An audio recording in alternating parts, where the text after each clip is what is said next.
Okay, thank you, Jan. Just to echo, thanks for the invite and the opportunity to present. I've really enjoyed all the papers so far. And I think my paper is definitely in the right panel, and it follows on, I think, nicely from Jonas and Arna's. This, I suppose, is a little bit of a culmination of some of the research I've been doing in recent years around football fan activism, both in and through, as Dino Numerato called it, football. But in that research, I always made the caveat that, and it's important to state this, that fan activists are the exception. Most fans are inherently passive, but at the same time, that's akin to the citizenry at large. Most citizens are passive and not kind of thoroughly democratically engaged. So maybe there's not such a big caveat there. But what I'm trying to do in this paper is kind of zoom out a little bit from the particular case study that I've looked at previously, and look at some of the kind of wider processes of politicisation that are involved potentially in being a football fan and football fandom. So the kind of more everyday shaping factors on political socialisation, mobilisation, representation, expression, and so on. So this paper, the intention is that it's going to be submitted in a mainstream political science journal, and I suppose it's making the case, the theoretical case, backed up with some previous primary research for this kind of investigation. So looking at football as a site for democratic politicisation as an analytical inquiry. And I'm really interested in the conference theme, and I think this links well to the conference theme. So as I say, I want to go beyond the unusual cases or the exceptional cases or the most strong case studies that we can look at. So to explore the impact and I suppose as well the potential non-impact of football fandom on political participation, political mobilisation, socialisation.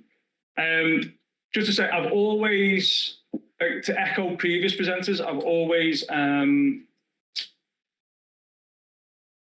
of had a problem with the fascination or the preponderance for football studies to focus on exceptional fans, particularly, at least in the past, violent fans and football violence, mainly because it's just not chimed with my own experience of being a football supporter. So, being a football supporter for over 35 years, going to football, and okay, that's a very slim experience, but it's a relatively longitudinal study based on a sample of one. And I've actually encountered very little violence, and actually, I've encountered instances of racism and misogyny, certainly, but that's not been a main theme of my football fandom. So I've always had a problem, particularly with some of the more social psychology of football fans that essentialise them and say this happens because football fans think in this way. So I've always had an issue with that and kind of tried to steer away from it. So I was really glad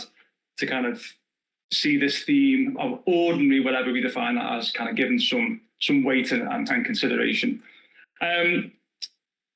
I'll talk a little bit about why I think football fans, or the ordinary football fan, I'd say, has been neglected by the academy, and maybe particularly political studies, which is my kind of home discipline.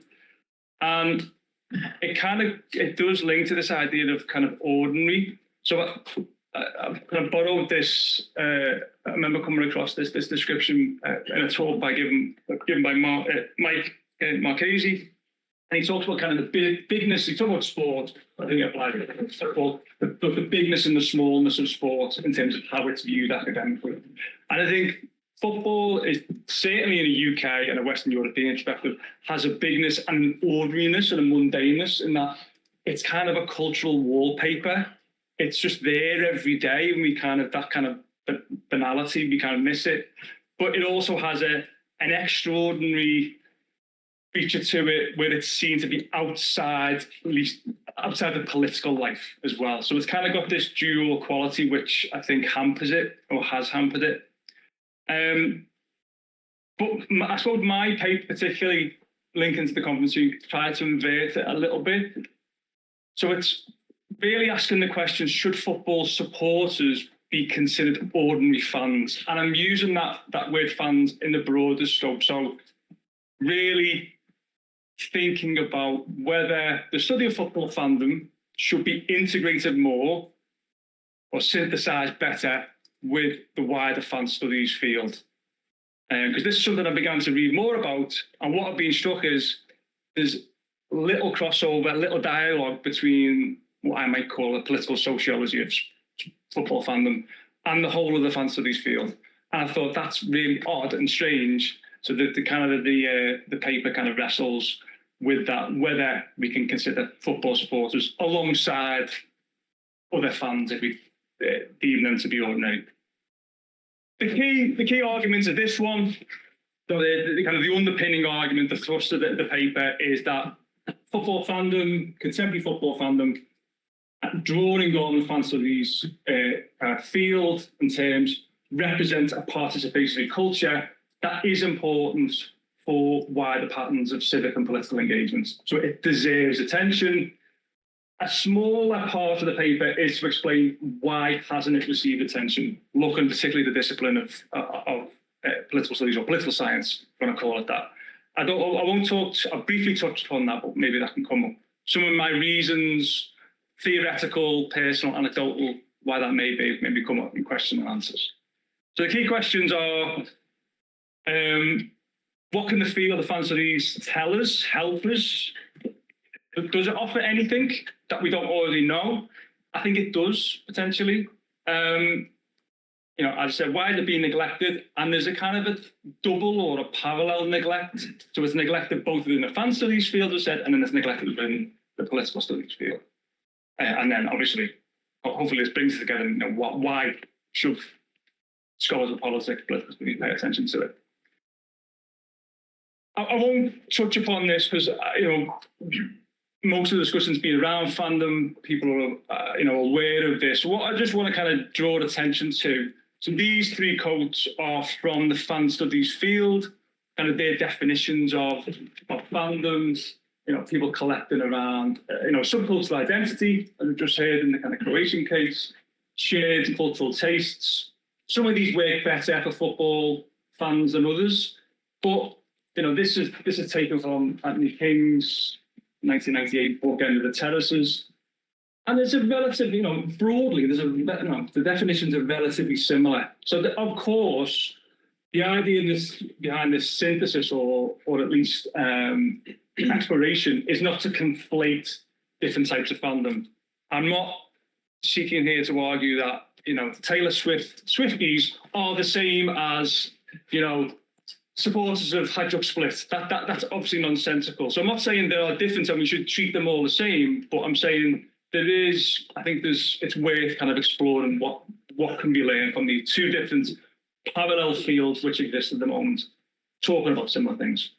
So what are the benefits, first of all, from a theoretical perspective, looking at fan studies? One, there's a really, really strong rejection of that kind of view of fans as audience, so a rejection of passivity. Actually, it's much, much stronger in the fan studies field than it is in the sociology of sport. Sociology of sport, I think, it's almost apologetic to say, we know these fans are active, but most don't really care. Whereas in fan studies, they're much stronger in their arguments that fans matter, fans are important, and we should look at them. And I think there's something to be taken from that, I suppose, rhetorical, almost normative argument that's in that field.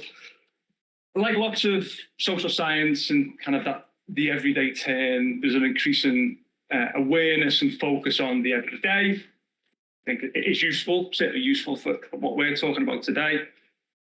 Again, this is in both fields, but a focus on the importance of digital media and communications proliferation and what that's done for online fan communities and how that gets offline and the kind of the interaction between them. And then, as Jonas and Anna just set out, the wider context of democratic context of, declining trust in democracy, political institutions, existing modes of engagement and participation, and the emergence of others, and how football fandom, in that wider context of fan activism and fan studies, can be seen as part of that mix, which is, I still think that argument needs to be made. I think one of the things, often I speak about these things to other people who are interested in football from an academic point of view, and I suppose the purpose of this paper is to get out of rooms like this and make the argument to the wider discipline. So just to kind of very, very quickly, I'm not going to go through all of these things, but I suppose the kind of most prominent fan studies scholar is Henry Jenkins, and he's the one who kind of really developed this term or concept of participatory cultures, and these are the kind of the key characteristics or features by which he defines it as low barriers to entry, a community based on creativity and sharing of knowledge and understanding, informal mentorship, often reverse mentorship, so younger activists teaching older activists how to do things, a belief that the community matters and their interpretations of whatever their particular cultural object is matters and they should be heard, and a social connection, a feeling of belonging. Like others have said, this is obviously a heuristic device, and these are ideal types. And I'm not saying all of these things will be present within football fan communities, but equally, neither are they always present in other forms of pop cultural fandom as well. But again, I think it's useful as a way to think through what are the similarities and contrasts between football fandom and pop culture fandom more broadly. The other thing that the fan studies literature claims for is that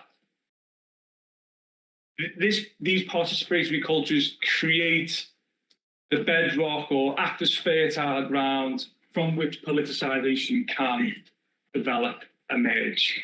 And, it can do that in lots of different ways, through political socialization. The way that's conceived in the fan studies literature is it's interest-based socialization. So people coalesce because they have a shared cultural interest, a shared cultural taste. I think there's an argument you could say that happens in football fandom to an extent. I actually think football fandom is more complex and richer. One of the key things is, and I think this is a big difference with most other forms of pop culture fandom, is that it's intergenerational, at least in the main, or at least in a significant part. That is a really unusual aspect, I think, of sports fandom, and particularly football fandom. There's also a question about, to the extent to which that's breaking down to some of the processes of globalization, commercialization that we talked about. And there's a scope, if that intergenerational aspect is not there, there's also kind of peer influence as well that happens. It's educative. So those civic skills, it gives the opportunity to, you organise a march against a particular owner or chairman of your club. That's the first type of political organisation, what I call it, that you engage in. That teaches you something at a very basic level that people can then go on and apply. So this idea, that fans can learn how to participate before they become, really interested in what they want to participate in. I think these first two, to my knowledge, unless I'm missing something really obvious, these two are a real black box in terms of football fandom. I don't think we know anything about these processes, how being a fan educates or socialises people politically. The other ones we know a little bit more about. So the effective engagement is obviously there within pop culture fandom. It's, again, at least as strong within football fandom. So the way in which football makes political issues meaningful in a narrative sense, and this is something I spoke about in a previous paper. It struck me, fans would talk about, let's just use the term ordinary fans, we talk about things like leveraged debt buyouts, a transnational capital class, all these kind of quite unusual, complex terminology that they didn't use in any other aspect of their lives. So it kind of brought home some really complex questions of international political economy that the average fan understands because it affects their club, so that's narratively meaningful for them and their community.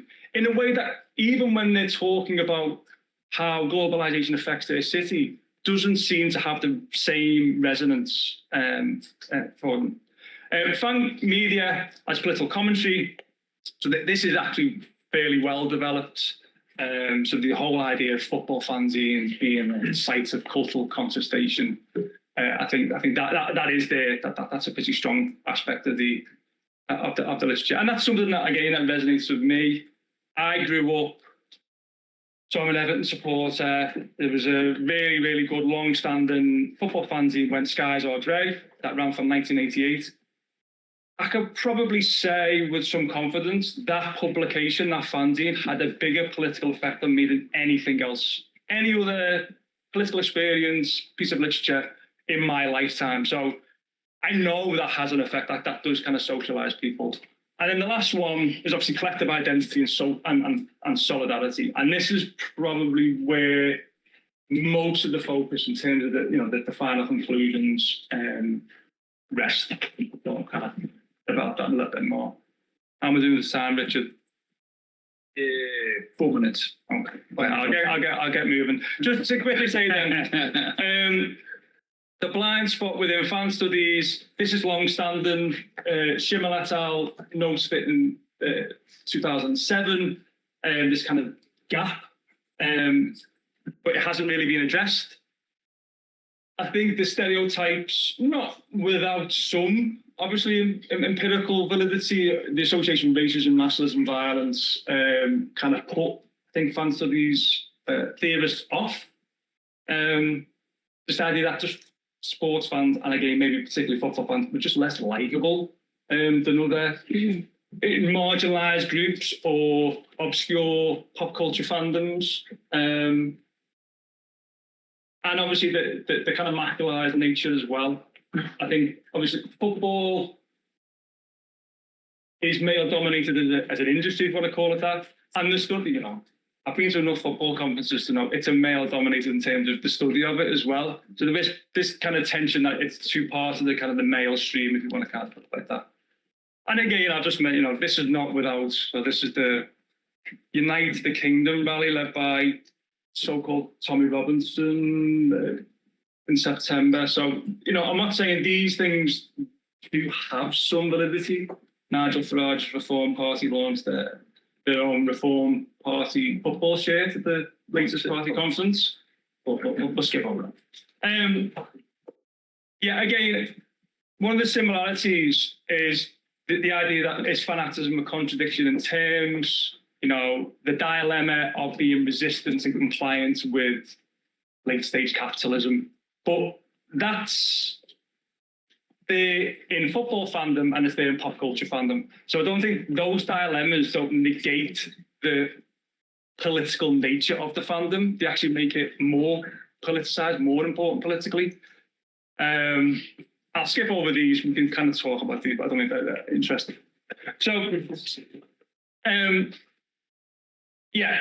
it brings the kind of the final part of the paper will be really arguing that football fandom is becoming increasingly politicized. So I'm not seeking to argue that it's always been politicized and it always will be politicized. I think there has been a process of change, undoubtedly. And that links to some of the reasons about the decline of other spaces of politics in society, church, the workplace, trade unions.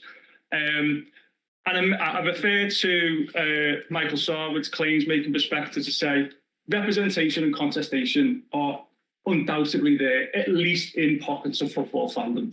And I draw on these two cases, which I've used before, the Fan Supporting Food Banks campaign in the whole of the UK now, and the On the Ball campaign in Scotland. So very, very quickly, the Fan Supporting Food Banks campaign is a fan-initiated, fan-led, fan-ran campaign against food poverty, and the On the Board campaign is a fan-initiated campaign against period poverty. I use these because not only do they represent the representation and contestation, they've both led to legislative change. Well, certainly the second one has, and the first one is campaigning for legislative change. So it's pretty difficult to argue they're not political. And I'll just finish. I suppose the final conclusion is we're seeing this is all part of the shift from a social-political form of collective action to more social-cultural movements, linking back to Rain's arguments. And I will finish there and welcome your questions and comments.